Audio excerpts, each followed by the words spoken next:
Wonderful viewers, you're welcome to your darling station, the Living TV, where we bring the world first to you. Welcome again on your wonderful edition, Nigeria Today. Nigeria Today is a current affairs program of the Living TV. Nigeria Today discusses trending issues that makes the airwave, and today is not going to be exceptional. You have a regular discussant here, ranging from my far left. I have Chimezie Ozems. Chimezie Ozems is a broadcaster and also public affairs analyst. Chimezie Ozems, you're welcome to the program. My brother, thank you and for having me on the show again. It's a pleasure to be here. All right, at my immediate left also I have Dr. Eugene Nwaha. Dr. Eugene Nwaha is an academic consultant and also the registrar with Living TV Film Academy. Also a public affairs analyst. Dr. Nwaha, welcome to the program. Thank you very much, Mr. Moderator. Welcome, viewers. I am your regular presenter, Chinedum Adiele. All right, today we are starting with the ASUU strike. The ASUU strike has continued after 5 months, and today the NLC Solidarity Rally holds on, though the police has warned, against hoodlums. Let me start with you. You're an academic, Dr. Onwogo. Do you think anything will come out of this solidarity by the Nigerian Labour Congress? Yes, it's a type of comradeship that they want to show to members of the academic staff union of universities, trying to assist them to see if federal government can help look into their problems, because for a very long time education has been poorly funded.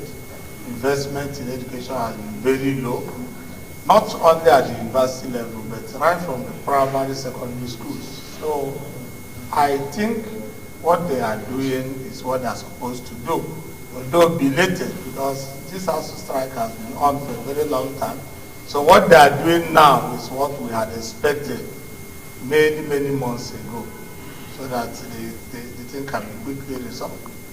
All right, Chimezie Ozems, remember sometime last week the president of this great country gave 2 weeks ultimatum to the Minister of Education to resolve all the issues concerning this strike. But the ASUU said they must continue. Even the NLC said that the 2 weeks is too much, 3 days is enough, since that the agitations are known. So why the 2 weeks?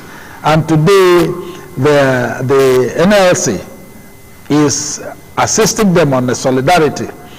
And then do you think this their move will yield anything?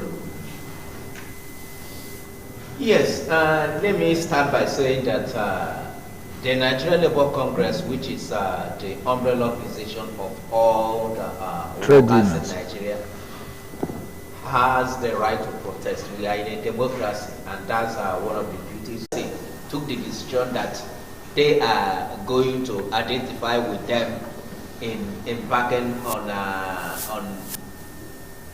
strike.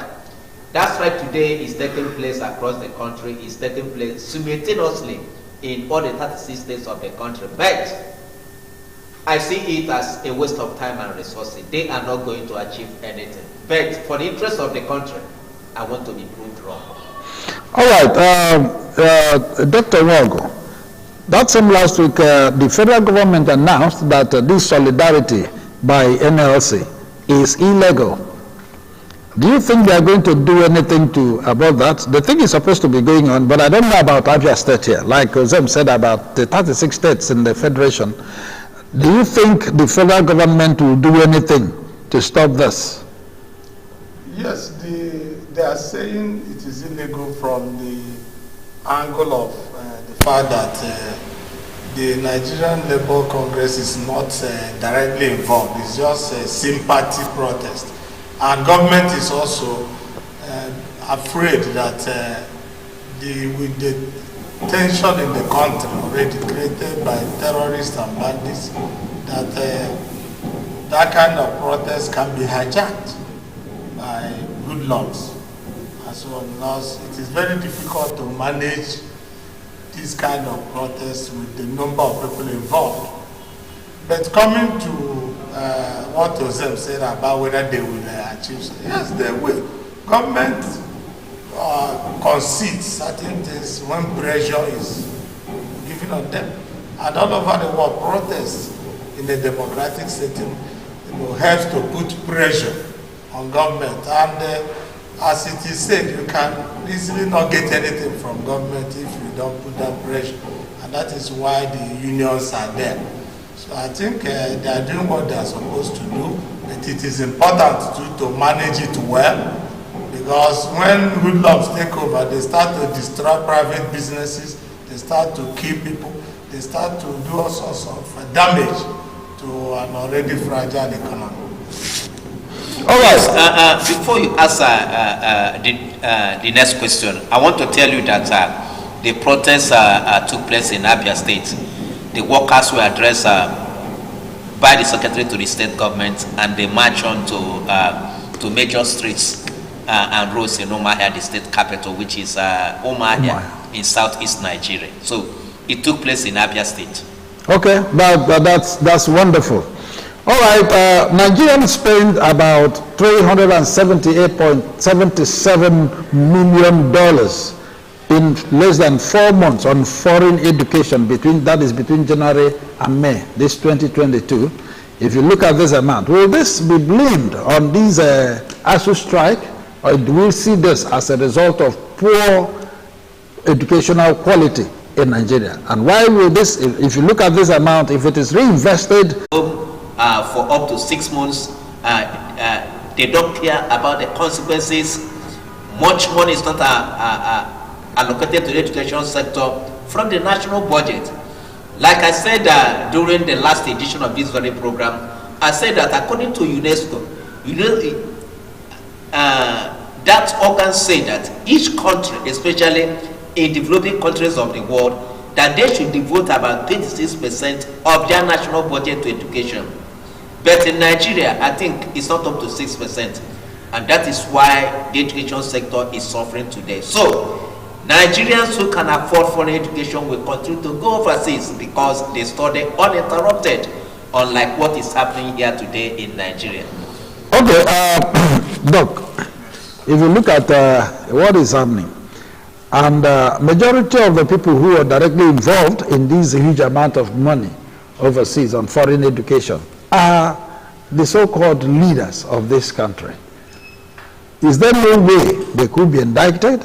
Not just indicting them, and how can this stop? Because if it continues this way, are we sure that the educational system in this country will ever be revamped? Yes, I think it's a very huge mistake,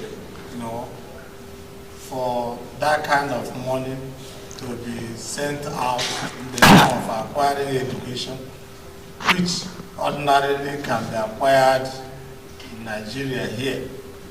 The thing is that we have two problems. One is that government and the people have failed to invest well enough into education. Two is that we have this stint to demarket what we have. We engage so much in demarketing our universities. We lack trust in whatever that is found in our own country. So even some of them who go to India, Ghana, and so on, the quality of education they receive there is just like what we have here, what we are offering them here. But because it is abroad, it is in Ghana, it is in India, it is in Canada, it's in US, we have that mentality to be happy spending that type of money. So the solution is that more money needs to be invested into education, just like into health, like Joseph pointed out. We have to put in more money. Where will this money come from? It will come from our national budget. It giving an example that at least 26% of our budget should be devoted into education. So that is what we should start doing. Let us leave this blame game of politicians. We created the scenario we are into. And the best way to go about it is not to continue blaming the government. Let us start doing the thing right. Let those who have money to invest in education so that we can have private schools that are cheap, where people can also afford. Government universities cannot take up everybody who wants university education. And we should also fund the lower strata of education, the secondary schools, the primary schools. What one needs in life actually is a good quality primary education. You get a good quality, you can be fine in life. So if you have good secondary schools, technical schools, everybody need not be in the university. Everybody need not be in the polytechnic also. If you have a good technical secondary education, many people will acquire skills there and do well in life. All right, Zems, we are talking about this education and also the huge amount of money spent overseas that if you take a closer look at it, this money, if they were spent here, it will help to build up, our educational system. Who do we blame on this? I think the blame should go to the government. That is why I disagree to some extent to what Doc said. Private individuals are playing their part by establishing primary, secondary, and even universities in Nigeria. I don't think they are getting any assistance from the state or from the federal government. So private individuals are playing their part effectively. And I want to say that if not for these individuals, I wonder what will be the state of university in Nigeria today. Everything would have collapsed. So, but on the part of government, they are paying lip service to education. It is an open secret. And if you look at what is happening today, most of the lecturers are in public universities owned by the federal government. The federal government is always in a hurry to enter into agreement with the teachers in tertiary institutions. But this same federal government is not in a hurry to honor these agreements. And these teachers, they are saying that we are not only demanding for our welfare. I know that a worker is entitled to his wages at the end of every month. They are saying improve the university system, fund it very well so that we can have good quality graduates that can compete with others from any part of the world. But that is not coming from the federal government. I think part of the blame goes to the federal, if not all the blame goes to the federal government.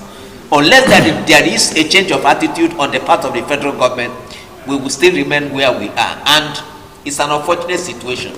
Unless there is a change of attitude. There are three sources of funding education. One is the government, not just federal government, state governments and local government. Government is one. The second one is fees paid by students. And the third one is self-generated income generated by the schools.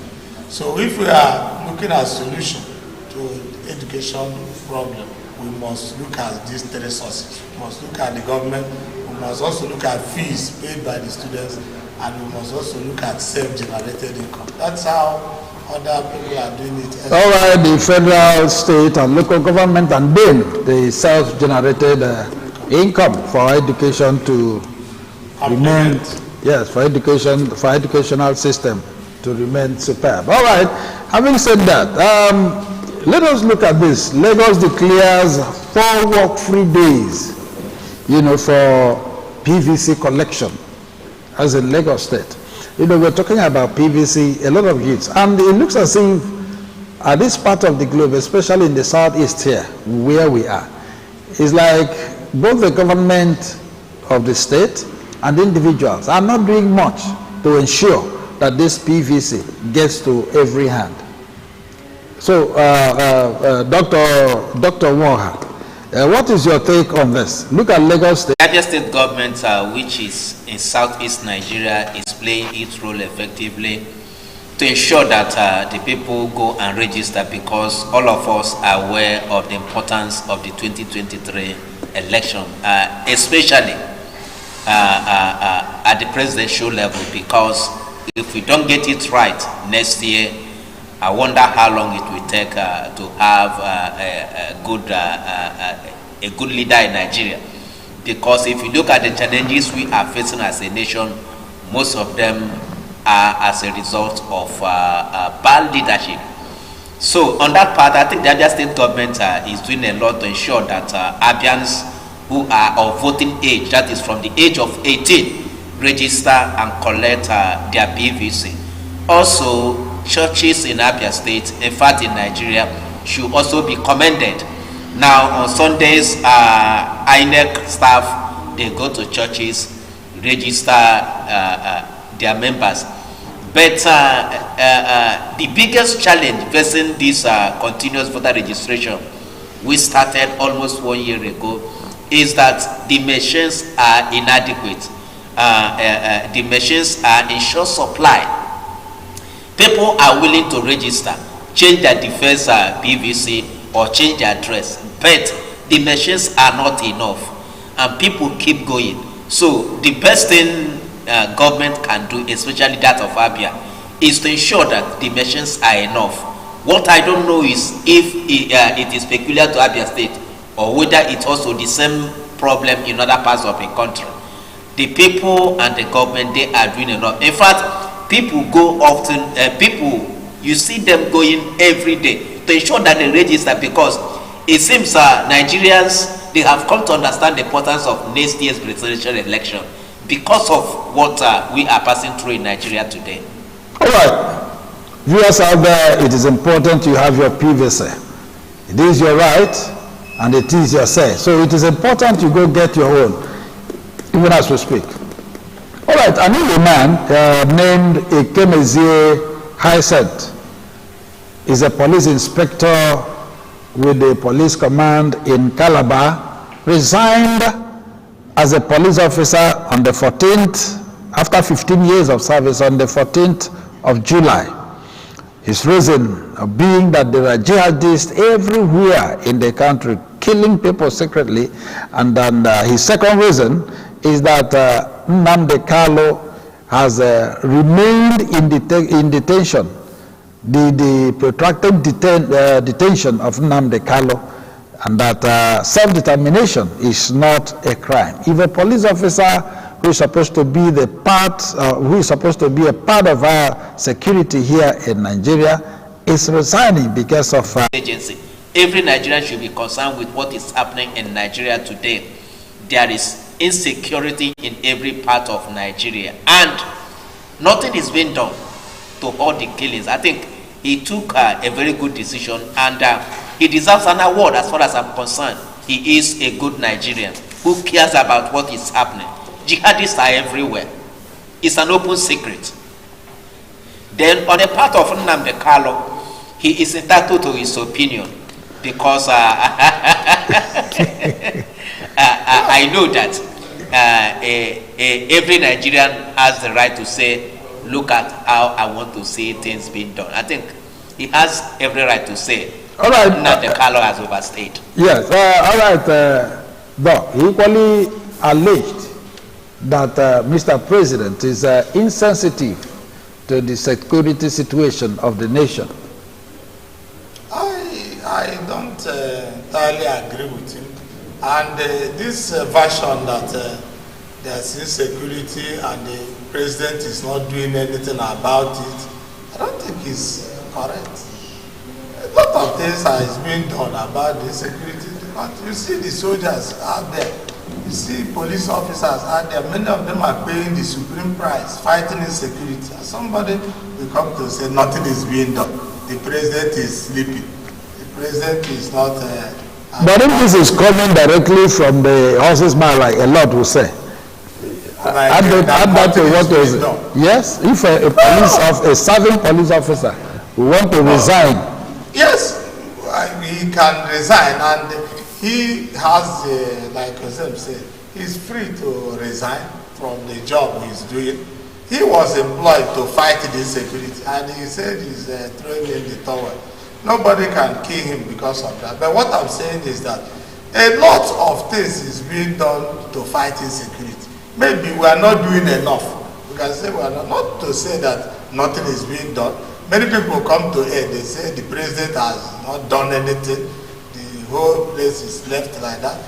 I know the situation in Aba here, for example, when the military wasn't here. I know what Osisi Kampu did when we all ran away from Aba, and the military came, dealt with Osisi Kampu, and Aba came back.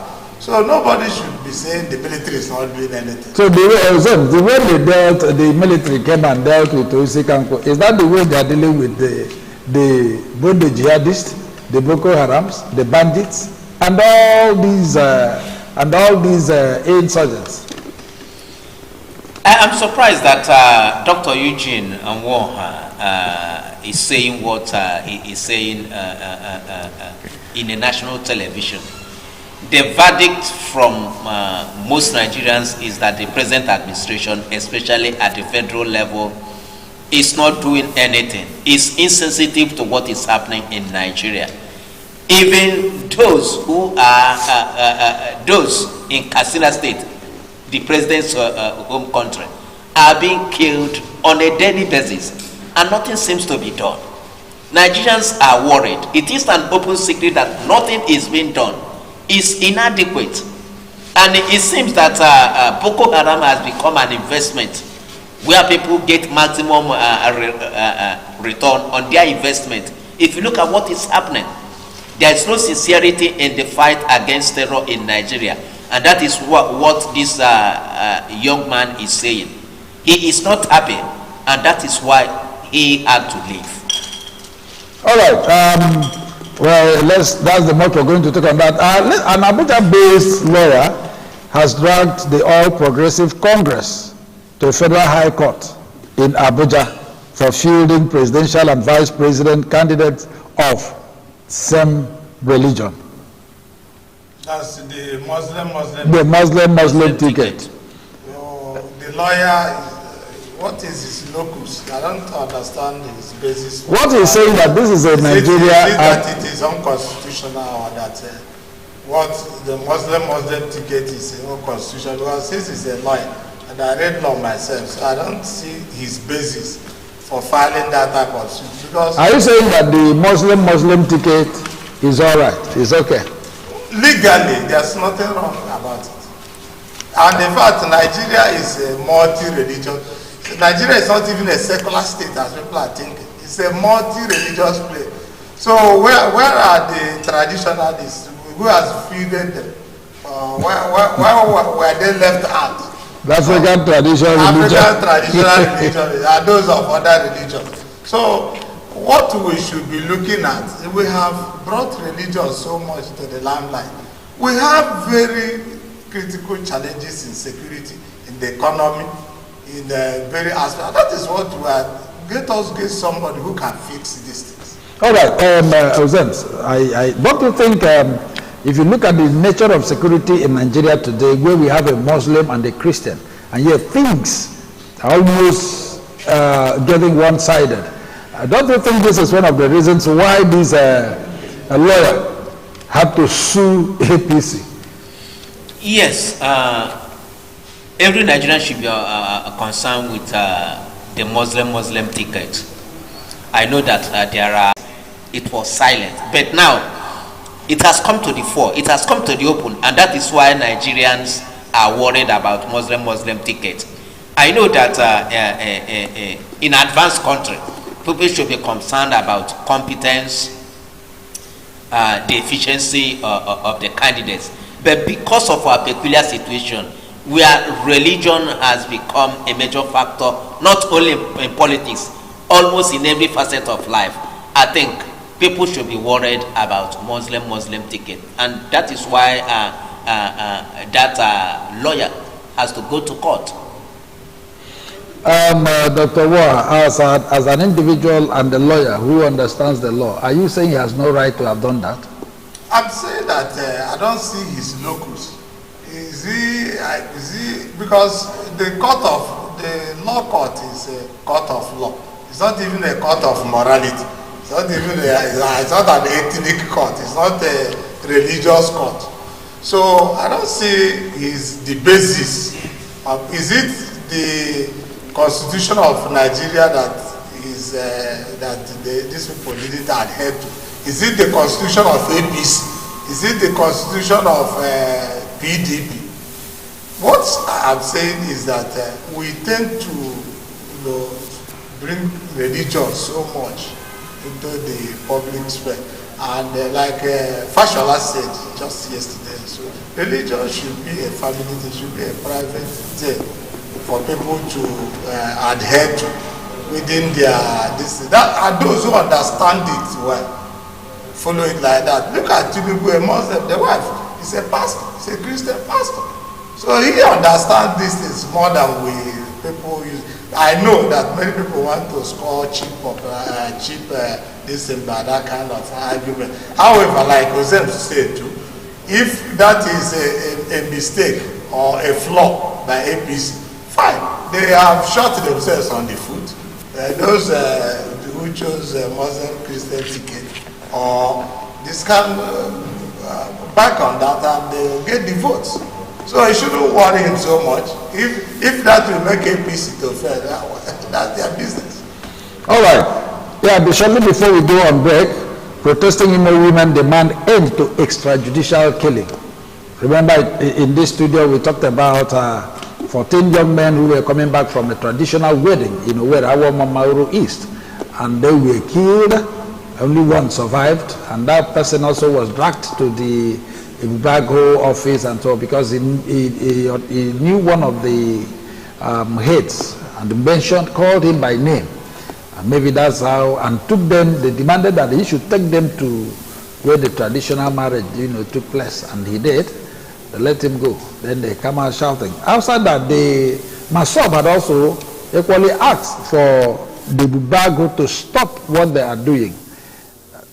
That last week also, we had the governor of the state as alleged that those guys were bandits. But the Imo women now are out completely to say that the extrajudicial killing is much in Imo State. I think nobody should be killed like that. That is the basic. But they should come out clear whether those people who were killed were coming. There is any valid reason to embark on the killing of those 14 young men. Nobody has the right to kill anybody without going through due process. And it's unfortunate that life has become almost the cheapest commodity in Nigeria because of insecurity. I commend the Imo women for coming out en masse to protest against the killing. It's one killing too many. We should be concerned with what is happening in Imo State. And that began in 2015 when the present governor came to power. Imo has become a killing field, a battleground where youths in their prime are being wasted. The women should be commended for taking that bold step, and they should go further. And the government has a duty to protect everybody. 14 young men. It's unnecessary. It's unnecessary. Okay, Dr. Waha. I think he has made the point. There is no point killing the 14 young men. But like I said, an independent inquiry should be done on that matter, because he himself now has admitted that there are bandits in Imo State. So it should be very clear what actually happened so that there will be no miscarriage of justice. All right, people are worried because at the time of these killings, these guys, even if they were bandits, had nothing. They were not armed in any way. And Ibubago also would have had the right to arrest them, hand them over to the police where the law will take its course. That's exactly what the agitators, even the women, are saying. Though from so many quarters, they are saying these guys are not bandits. But we are yet to find out. I'm sure the police are doing the necessary. Very soon we'll know. On a very short break, I want you to remain where you are. Keep watching Living TV. We'll be back shortly.